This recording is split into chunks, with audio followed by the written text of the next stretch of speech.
Oh, qui serait sombré dans l'idolâtrie en adorant le veau d'or, et que, de désespoir, Moïse a brisé l'étape de la loi écrite du doigt de Dieu. Le Seigneur annonce qu'il restera fidèle à son peuple, à travers des milliers de générations. Aussitôt, Moïse s'inclina jusqu'à terre et se prosterna. Exode 34:8. Dans de nombreux psaumes, le psalmiste rappelle l'œuvre de Dieu devant le cosmos, et il invite tout le peuple à venir s'incliner devant le Seigneur, se prosterner devant notre Créateur. Psaume 94, verset 6.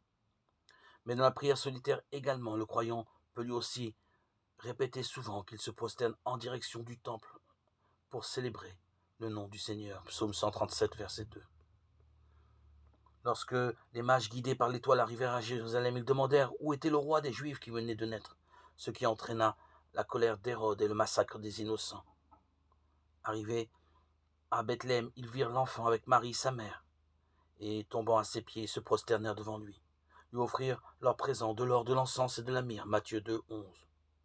Ces païens venus d'ailleurs sont les premiers à s'incliner devant le Messie. Ils font preuve d'une foi étonnante qui ouvre la promesse faite à Israël au monde entier.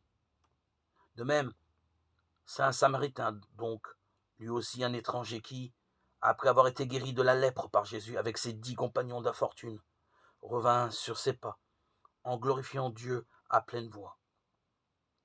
Il se jeta face contre terre aux pieds de Jésus, en lui rendant grâce. Luc 17, 15, 16.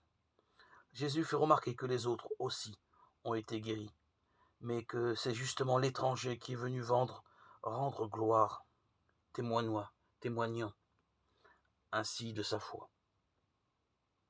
Lorsque nous nous prosternons, puissions-nous entendre nous aussi la parole que Jésus adressa aux Samaritains.